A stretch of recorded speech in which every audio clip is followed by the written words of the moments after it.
hi everyone, but most importantly, hi Dad.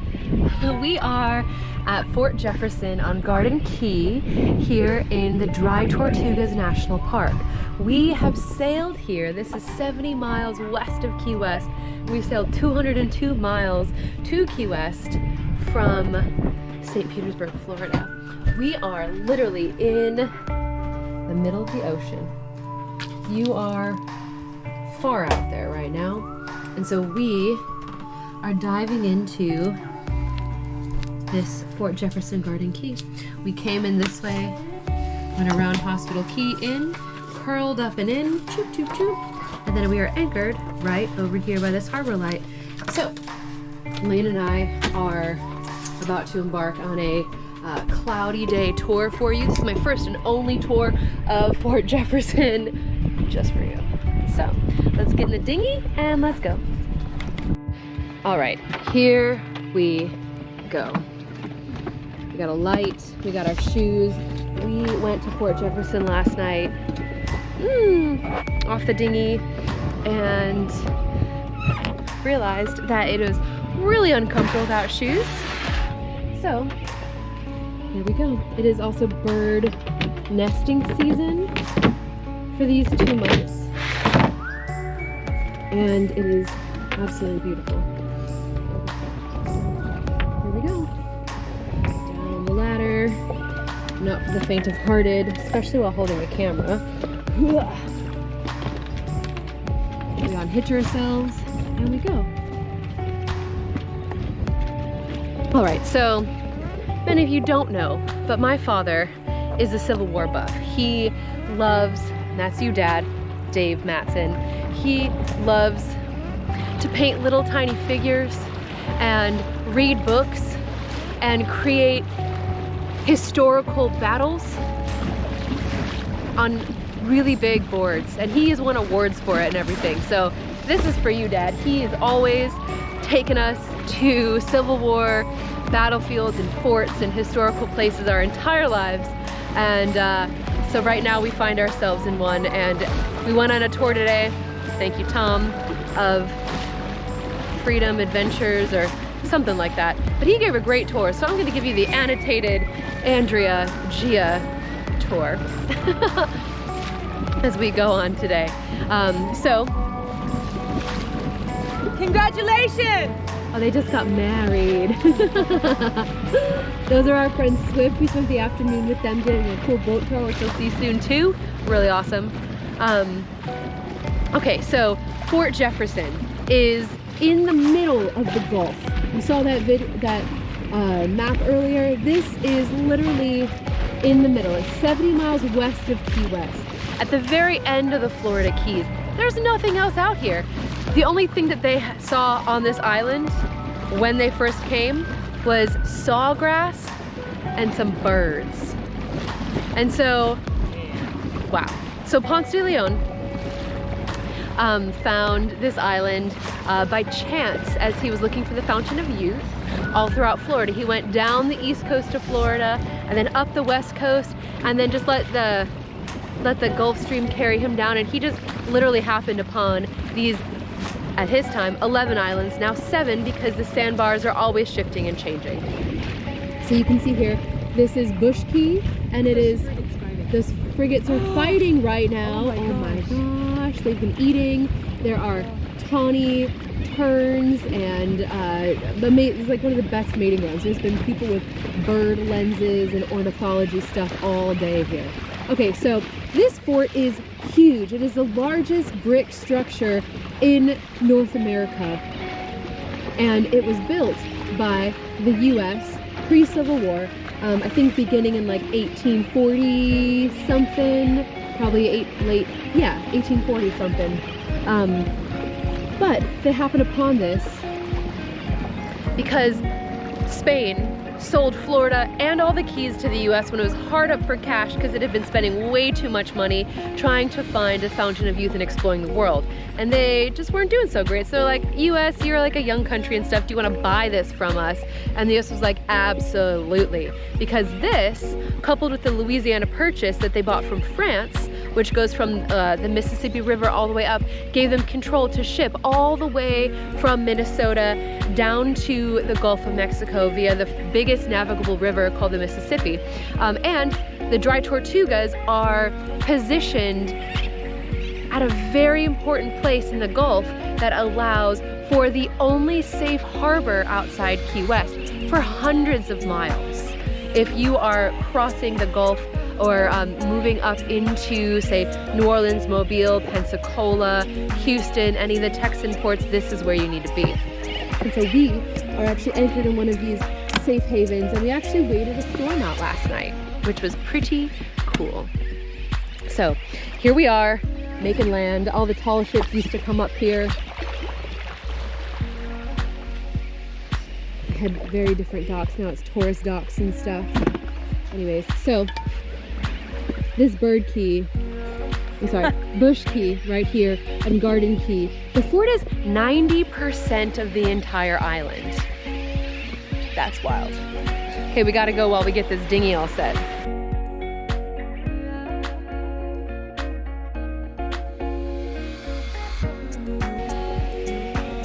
So, Ponce de Leon found this in the 13th century or so, and it was really important as a location because it's the only safe harbors on this side, on the other side of Garden Key, and this allowed for him and his crew to rest for a little while, and they gathered turtles.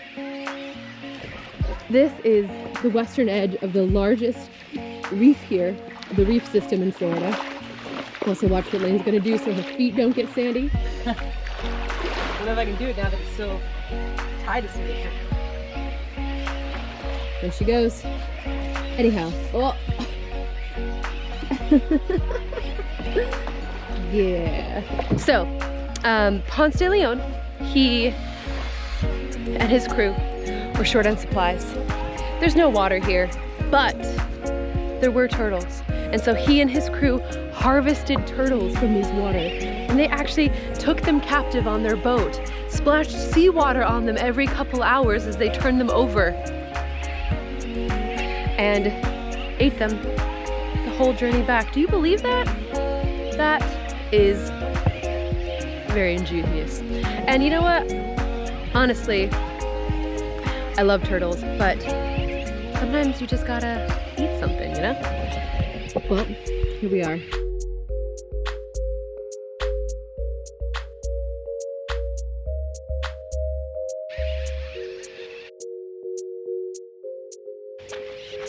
So this is the only entrance in and out. Okay, the US started building this as a very impressive fort to scare away the British, the French, and the Spanish Navy, which were way bigger, as we know. My dad reminds me of this all the time. Our naval forces, US, not so great. And after the War of 1812, the US decided to make a whole system of these third-generation forts that were all brick. All brick. And something our tour guide pointed out to us, do you see how it's a different color at the top and the bottom? The top was built during the Civil War, and the bottom was built when they got all the bricks from Pensacola. And the top's from Maine, Massachusetts. Laine's behind the camera, everybody, and so she's going to chime in with some facts here and there. I like that fact. Yeah, what's the fact? Pensacola, Massachusetts. Huge difference in brick color and brick makers. And why was only Pensacola and Massachusetts making bricks then? Why couldn't they just go to, I don't know, North Carolina? Because North Carolina is part of the Confederacy. Okay. That's a good point. Virginia? Part of the Confederacy. New Hampshire? Wait, that's Yes. yeah. Okay, that's why Laine doesn't do the fact telling. I mean, no, it's good. Okay, so this is the only entrance in and out. And then all this is a granite, right? They wanted to make this look formidable. So formidable that nobody would even try. And you know what? No one did. This fort was never fired upon in anger, and it never fired shots in defense or anger. Funny, isn't that? Here we go. This is a very grand entrance. And a cool fact the guy told us, this is like gray racky something. It is a stone that is so heavy that it can withstand a 400-pound cannonball. So if something happened and an enemy ship did fire in here, it wouldn't shatter the stone. Crazy. And anyways, they made this fort after the War of 1812 because the British took AP, which did not have a fort. But they tried to take Baltimore and they couldn't because it did have a fort. So the U.S. government at that time were like, forts for everyone. We'll make an entire fort network. And they made them all kind of like this. But down here, they were like, let's make the biggest, the best fort that could withstand a siege for a whole year with supplies.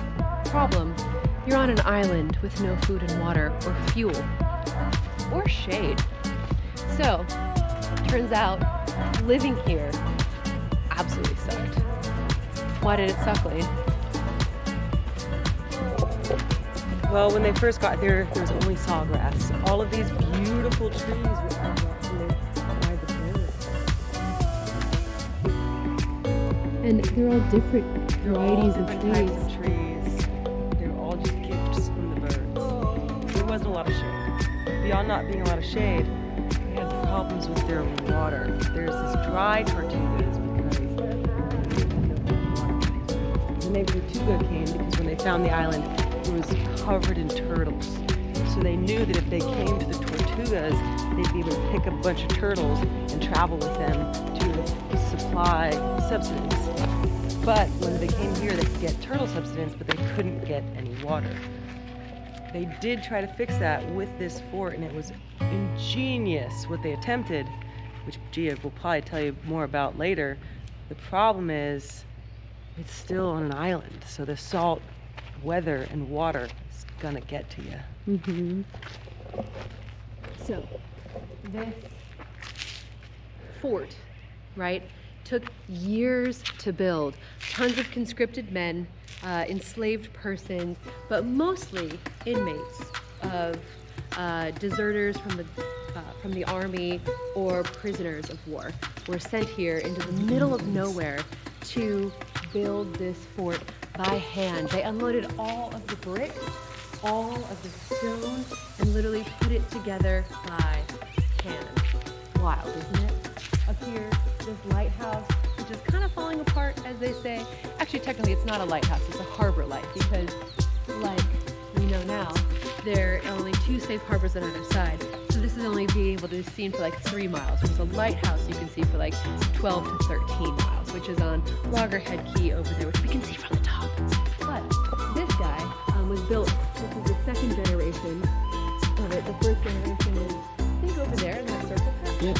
And apparently that one sucked so much that you could hardly even see it, so they had to rebuild it. It's only 70 feet up. It was only 70 feet up, so you couldn't really see it over the walls at all.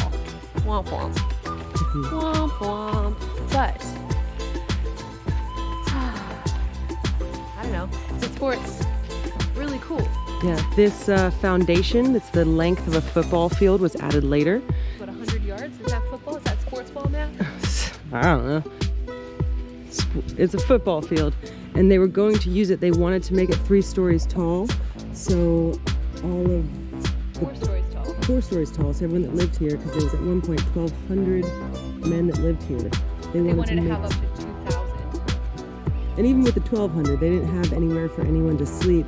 So they tried to build it up above these walls so it would catch wind coming over the top. However, it was a later build and it never got stable. So most of the 1,200 people, or however many at the time, that lived here would all sleep against the walls in the second story. The first story was too hot. The second story had some shade and some people inside. Or they would just pitch tents here on the parade ground every night, because it was really cooler to do that than to sleep in these full brick houses with absolutely no air circulation, being beat on by the full sun. Do you want to tell them about where the cannons were? Sure. Well, why don't we walk up here to see where the cannons are. Anyway, so this place had like 440 guns in it at one point. Okay, but the funny story about before it had guns, this is a really funny one that our tour guide told us today. Admiral Arnold, which is a good name, isn't it, Dad? That's your middle name, Admiral Arnold. It could actually be you. He made the best bluff in history. Made the best bluff in history. Okay, so Admiral Arnold decides to come here. They are going to commission this fort with all the guns, which will be coming in a couple weeks. So he's like, okay, I'll hurry down there, get things settled, get things moving. So, you know, hurries down here. Yeah, 2 to 6 weeks later. It's the beginning of the American Civil War. This place has been being built since the mid-1800s, and the American Civil War is, Dad, you're gonna hate me, 1861? I don't know. Better than I would guess. It's the beginning of the Civil War. And he gets here. He gets here on, say, April 18th. On April 19th, what happens? A Confederate tall ship comes sailing in. The Confederacy does not have a good navy at all. And the Confederate ship comes sailing in. And so they're just watching it. They're like, oh my gosh, okay, well, it's coming in. It's 3 miles. 3 miles is where this fort should be able to fire from. And they're like, well, we're not firing on it. I guess he can come closer. So this ship just pulls on up into the harbor. Meanwhile, Admiral Arnold and all of his cronies get all dressed up in their full military garb. And they come walking out of those doors that we just walked in. And they say, you gotta go. What are you doing here?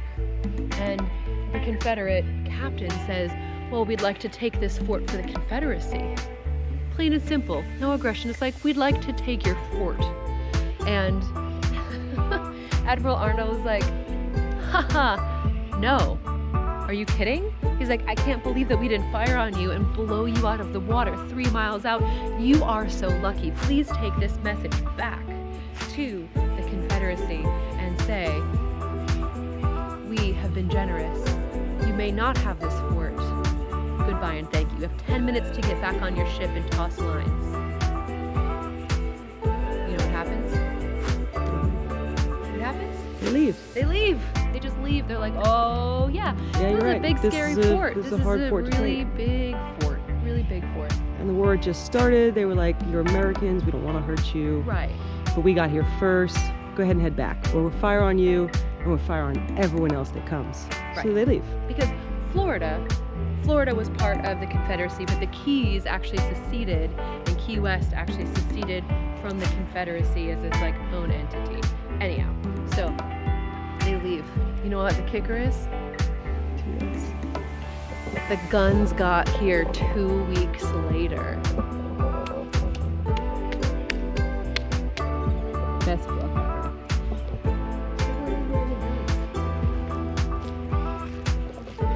There weren't any guns here, so pretty cool. So this fort is on sinking ground. It keeps kind of like leveling on and off. I think this section, when you look at it from the outside, is literally sinking in a little bit and cracking because it's built on sand and coral on an island of ever-shifting dunes on a really heavy structure that is literally just kind of sinking in. So the U.S. National Park rangers keep this as well as they can, and they're preserving it, but they're not rebuilding it. And so they've actually torn down buildings like this guy, really sold these barracks because it was too dangerous. But so they're not going to rebuild it. You know. Another cool fact is that all the mortar between the bricks is just being leached away when you start. So it's going to be here until it's not. Yeah, and you can see. So come see it while you can. Yeah. 'cause It'll once probably last for our lifetime, but it lasted through a few it's hurricanes. less and less all the time. And actually, they abandoned it because of really bad hurricanes. What's that, Gia? This is okay. So,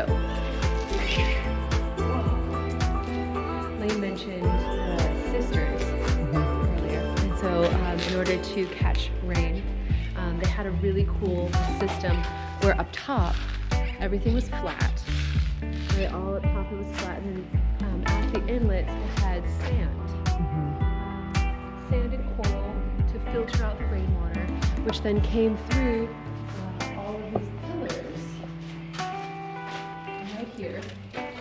So the water would come down, and there'd be more sand here. They would filter out the water as it went down in the ground.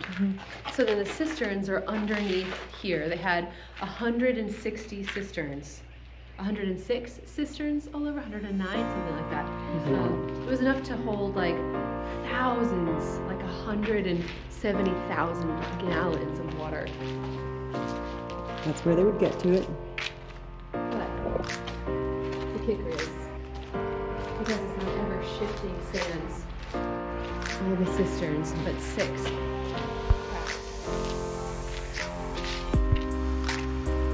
They all cracked, and salt water started leaching in to the fresh water, and it would have been the most genius and large-scale cistern in like a town fort single structure ever built, but it didn't work because they didn't actually seal off the cisterns well enough. And the thing is, they built the cisterns first, and then they built the entire heavy structure on top of it. So in order to fix the cisterns, they'd have to rip the whole thing up, which they couldn't do.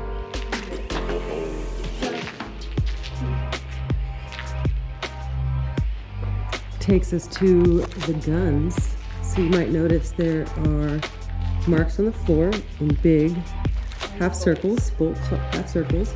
That used to be where the guns would be able to turn back and forth as they aimed out these windows. And the cannons would aim out these windows that had shutters. Those were lock points for the shutters. So someone would unlock the shutter, the cannon would shoot, and when the cannon, the air and the gas came out, it would force open the shutters. The ball would go out, and then after the blast, the shutters would slam shut and lock again. I'm referring to my notes, but this is called a Totten shutter. And to make sure it worked, they would have 2 perfectly level shutters, right? They'd be so perfectly level that they would just open and close. They'd have a 3-inch slit at top to aim, and then they would have a little like pull tab here that would release the locks, and then they would shoot the cannons. And because before the ball would come out, they would have hot gas and heat that would come out and would blow the Totten shutters open, right? Blow it open, and then after that was done, the suction would just shut them closed again, so no enemy fire could get back in. There were 100. This is a 6-sided fort. There were 120 gun whales. I don't know, is that the right word, Dad? But there were 120 like gun ports on every single side. So if a ship came in, you could be shot at simultaneously 120 times, up to 3 miles away. Isn't that crazy? I have to refer to my notes because my dad knows a lot about cannons, and when we played the war game with him, I didn't really know a lot about them, but now I know more. Okay. So they had a lot of 8-inch Columbians that shot 60-pound cannonballs 2.5 miles. Or if you used a 10-inch bore, which is a wider one, they could do a 135-pound cannonball up to 3 miles. And up top, they have even bigger ones, which I'll show you soon. And it is just wow. Like the guns on this are insane.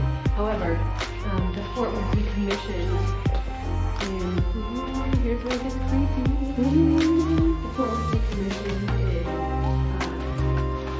1876 because there was a terrible hurricane. Oh, it's in the Totten shutter. What? Yeah, you can see that they're here. Our guide didn't show us this. But look, they would. Oh wow, they're still set. Yep, but they would slot in there.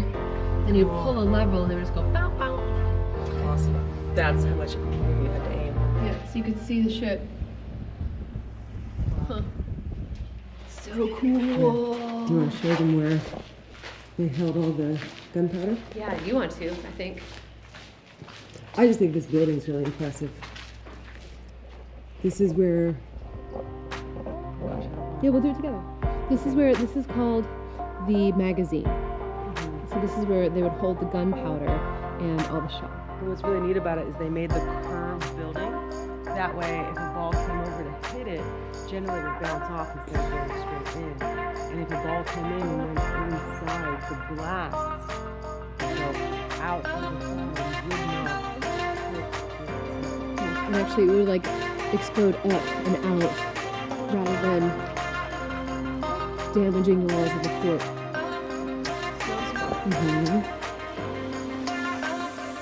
And so this was where they would keep all their gunpowder, also with these really heavy floors. Ooh, so dark.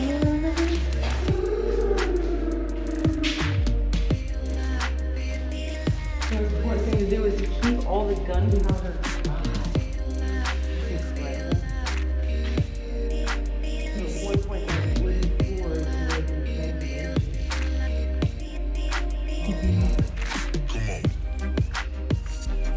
And so I like this diagram a lot because it showed that the existing structure we see here is actually covered in concrete.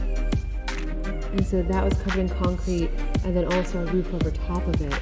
And there was two stories, I guess, holding all of the gunpowder and barrels. So wild. So all of these would have supported the first floor here. This would have been like extra storage underneath. And then that would have been the second floor.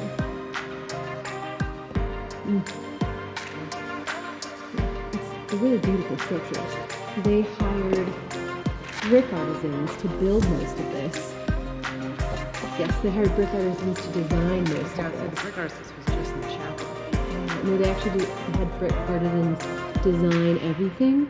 And then they had, the grunt labor maker.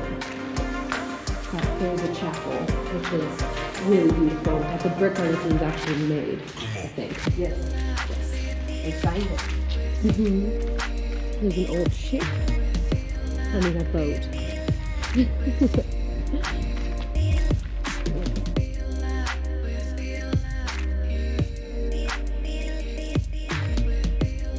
Okay, this is another really cool thing. This is where they would heat up the cannonballs before they would fire them. So they would be able to fire hot cannonballs on the wooden ships, because this was the age of tall ships and the age of wooden ships. And they would hoist them up here, load the cannonballs in there, and then they would roll down this structure, right? See all of these star I-beams? They would roll down this. They had 4 little chutes, and then they would stoke a giant fire underneath here. They would stoke this huge fire. Oh, there's a burnable water bottle in there right now. But then they would come out this end, and you'd just be like, hot potato, hot potato. Isn't that beautiful though? And then it reminds me of like skee ball or something, Yep. So they would come out here, and then they would hoist them in ladles or slings, and they would carry them to any of these steel beam points that you see up here. And then they would use it to hoist up to the second floor, or carry them to any of the first floor ones that they needed. It is wild. Here's a really cool picture. This is what it looked like before it was rebuilt. There used to be a palm tree right there. And then here it is, a diagram of how it would be used. Freaking cool, right? And just heat them all up. Super hot cannonballs. It was completed in 1863 and then refurbished in 2004. It's the largest and last hot shot furnace built in the US. Wow. I mean, can you believe how scary it would be to have 120 hot cannonballs shot at your ship all at once? No wonder no one ever attacked. Yeah. I wouldn't attack. I mean, I would be like, Look, the white flag, can I just come and like get some supplies, clean the bottom of my boat, hide from the storm? I know. So, here's the other thing. Because it was so far out in the middle of nowhere, and in the age of tall ships, pretty much people lived off of turtles, shrimp, fish, seaweed and then whatever terrible supplies that would be brought here on ships. So they would get like mushy, rotten potatoes, really sad vegetables. They would get grain infested with bugs. The meat was just like unedible. Living on a ship. Extra protein. And so they actually had a bakery here where you could get fresh bread every day, but they said it had more bugs, mud, and sticks in it than actual flour. So here, There were women and children on island. this is the 3-story, 68-room officers' quarters. This was civility and comfort. So it was begun in 1848 and made larger in 1863, but was never completed. Fancy that. Outhouses, kitchens, and quarters. So the hurricane in 1927 brought it down. But no, they never talk about having women and children here. Probably because there weren't that many, but as an officer, I think you got to bring your family. Hey, fam. Yeah. Hey, wife. Do you want to go on a tropical island vacation forever? We can live here. What do you think? You want to go? I'd probably try it out. Okay. Yeah. Try it out. I didn't even tell them about the moat. Let's hear about the moat. Are you ready to hear about the moat? Okay, this is so cool. Okay, first off, the prisoners of war would hand dig this moat out. I think we should take upstairs to see what we can talk about. Okay, well this is just your teasing. This is your little teaser. All right. Let's take them upstairs.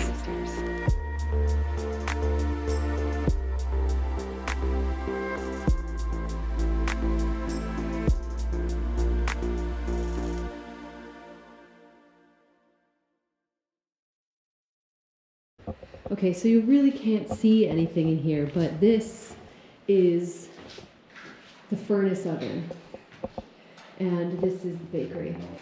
And our cell phone lights are doing very little to illuminate here for you, but you can see that they would bake the bread right in here.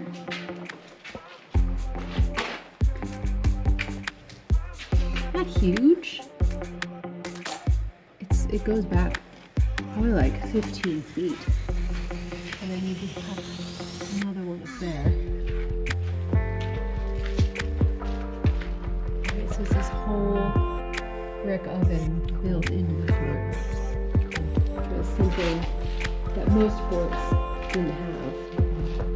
Something else cool that you can kind of see right here. This is all limestone scale, or lime scale, because the brick mortar and the bricks themselves have the line that reaches out, but it slowly, every sea water, every rain, and then it creates cave-like structure, sedimentation, as you will. There it is. All right, should we go up? Let's go up. Up, up, up. Up, up, up.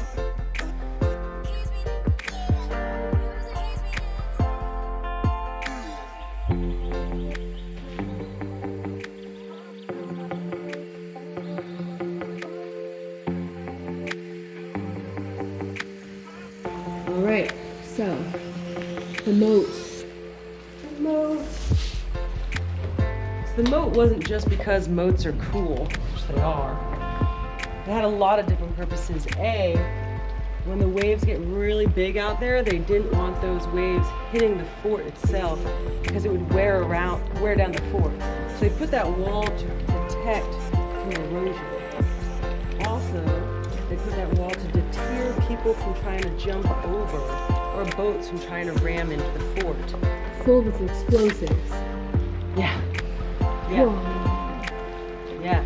They also tried to use the fort as their sewage system, which works up in New England, where there are The moat is the sewage for the fort. the moat, where it works up in New England because there are 10-foot tides. Where the tides come up, it clears out the sewage, tide goes back down, fresh water. Here there's maybe 1 to 2 foot tides. So that's not enough to clear that seawall. So unfortunately, all the sewage went here, and then all the smell went back into the fort. This was actually all hand dug as well. There's stories of alligators, crocodiles, sharks all being brought in. And on one of the plaques back there, it talks about there was an inmate, Fat Charlie, and he actually put a 10-foot shark in himself for curiosity reasons.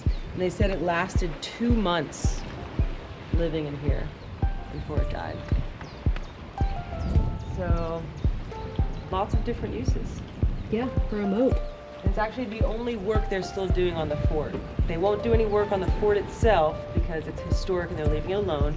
However, the moat got a lot of damage in one of the last hurricanes where the eye sat on top of this fort. Hurricane Ivan. Ivan? Yeah, the eye of the hurricane sat on top of the fort, destroyed a lot of the wall, and that is something they are repairing. Because that will keep the fort in integrity a little bit longer. A little bit longer. You can actually see where they've rebuilt a bunch of it with the new masonry. Also, you may notice here they never finished the structure on this side. Not only because, all the other reasons, but they realized that there was just too much weight and this side of the structure was slowly sinking faster. So they decided to stop all building and not continue here. Okay, and so this side is really different than the others. This is the chapel. It says, the bricks were laid with great precision in this area. And it was designed just a little bit different. It's like curved a little bit nicer. It has a little bit. Is this the chapel or is that the chapel? Okay. We get turned around in this big spot. And look at that one.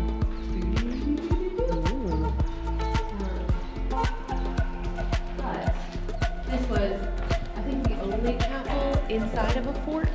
And they were building it to be absolutely beautiful.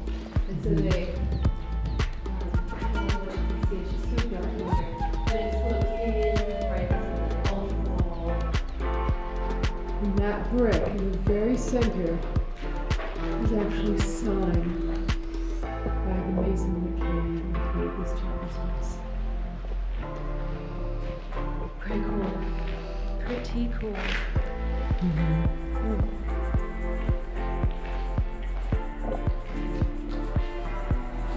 Oh, we can't see. I know it's too dark. It's too dark. But it's really beautiful. You can definitely tell. You're gonna have to come see that part yourselves. Yeah. Dad, get over here.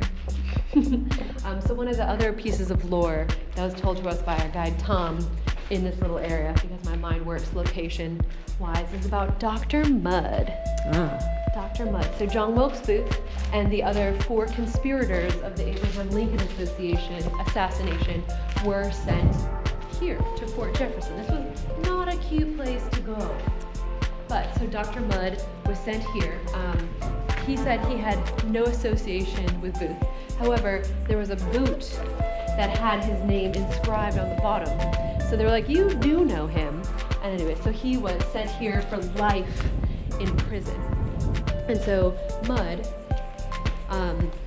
was in the prisoners area, which was really close to the front of the fort, all the way over there. And he, like the other prisoners, was like, this is squalid, this is crazy. They were actually like digging troughs to catch rainwater that would just come down from the ceiling to drink. It was squalid, it was really, really rough. So he, Dr. Mudd, was also a doctor.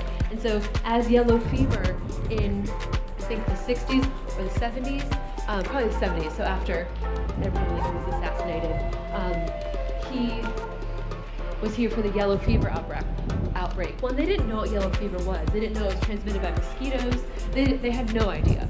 And so he... Can I add something before we start that? Yep. A lot of the prisoners weren't actually imprisoned or enchained here unless they did something really bad or tried to escape. So a lot of them just had to do their day of work and then would just hang out, which meant a lot of them were able to escape on ships. Unfortunately, Mudd was one of those people that they watched. So prisoners had just happened to escape recently, so he was like, I'm gonna escape too. So he jumped on one of those barges thinking that he could get out, and they walked through with swords, and they kept stabbing all the slats in the ship and all the boxes until he finally gave himself up. They brought him back to island, and then they imprisoned him in chains. That's true. Yeah, that's true. Yeah, because before that, it's like, yeah, the whole island's a prison. You don't have to be in chains. You're like, where but are when you you gonna try go? to You're gonna die. escape, so then he was in a particularly shitty situation, and then the yellow fever came. The yellow fever came. They didn't know about it. They actually created a whole hospital island with a hospital on what they call Hospital Key, which I don't know if you can see, but it's like, yeah, it's on the other side. You can't see it. Oh, There's it's water beautiful that over and overcast, even in overcast, yeah. That's the actual lighthouse for navigation. Ooh, we're gonna snorkel this whole area tomorrow too. We are. So, yellow fever outbreak, they have no idea what's going on. They try to quarantine people onto this island, but it's not working because it's transmitted by mosquitoes, right? And they can go all over. And all the doctors, all the nurses, all of like the commissioners of the fort and their families all die. Like, I think, yeah, there was basically no doctors, no nurses left, right? Maybe not all the commissioners, but it like took out some of the high-ranking people, so they made a note about it.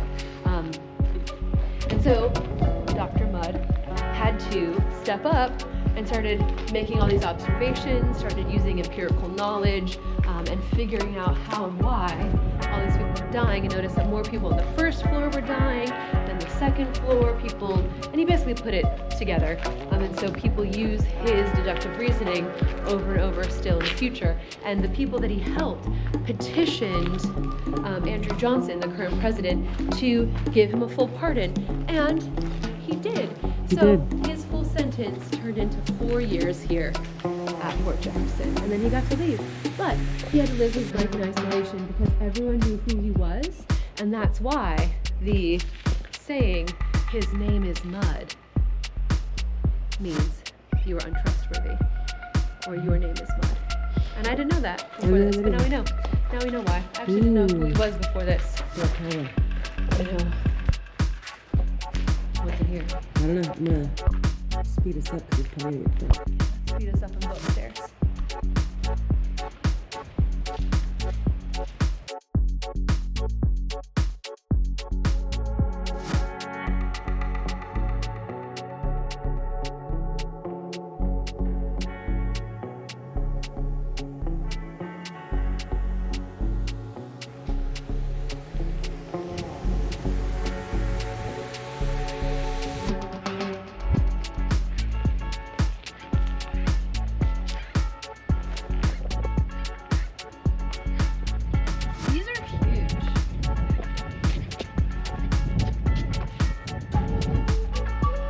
Shoot 440-pound cannonball 3 miles away. Do you see Loggerhead Key over there? That's 3 miles away. Your boat. All the way up there. That's insane. That's wild. And so when they came back to the fort in the 1960s, 1970s or something, and decided to bring it all back together, all of these were sitting down there. They had sold all of the other cannonballs and cannons for scrap metal in 1900, which was like 27 years after they decommissioned the fort. They just sold all of it, but these were too big to get off, so they didn't. So I think we're still good. Can you imagine? Yeah, it's just, this is both stunning and wow. Ooh, something else really cool. The architecture, like that, this top here, right? This is built to make it look like there's a third level of guns, but there's not. So this is a false situation. So if the enemy ship is coming up, they think that they have 3 levels, actually 4 levels on top of guns, but they only have 3, not 4. Yep. So it looks like it, but it was getting too heavy though. Like we can't actually mount cannons up here because the whole thing is going to just sink or crumble. Well, you want to walk around? Let's go.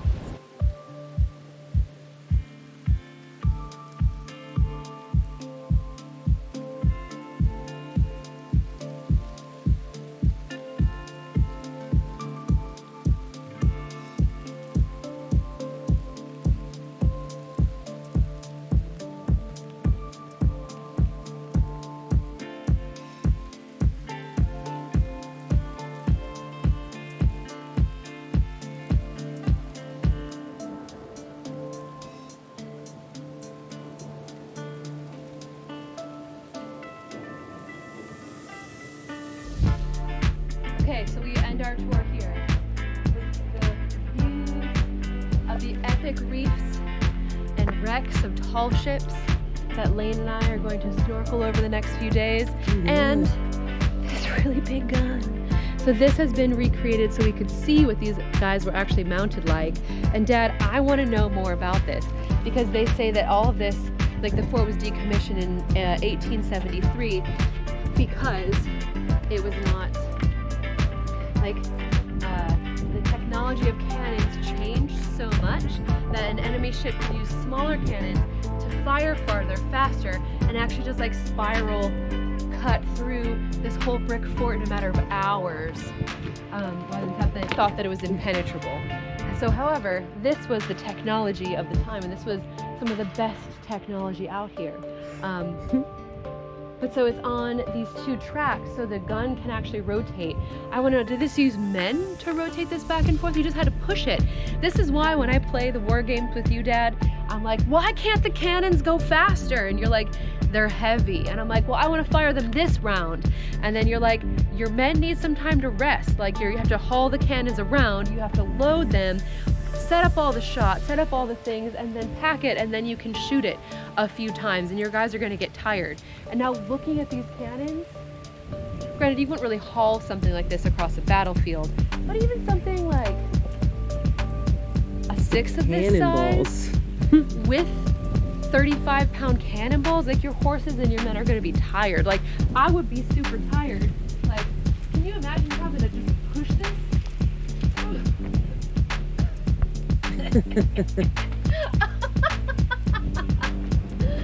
It's freaking wild. And like even loading a ball, a 440-pound ball, can you, how do you get that in there? You get squished by balls just by accident trying to push them up? I don't even know. I have so many questions. The other question we have for you, Dad, is uniforms. They say that, I mean, it's super hot here. It gets to like 110 degrees, full sunlight, 110 feel, right? So like with 90, the humidity, yeah. So like 90, maybe peak at 100. But do they have wool uniforms? Especially like the Union issue where they only wool? Because I know that the British Army had linen, like tropical issue. So did they have the ability to commission like lighter clothing for these guys, or were they just wearing wool underwear and wool coats to do all this heavy labor? Because that sounds horrible. So I want to know more about what they wore. Of course, this is me. You know, we know what they ate, sort of. We know that they had all these coal barges and all these huge barges just with bricks and bricks and bricks and stones and stones and stones, which is just wild to think about, all this being built. And so did they take like extra prisoners of war? Was that just like, I don't know, the indentured servitude of the era?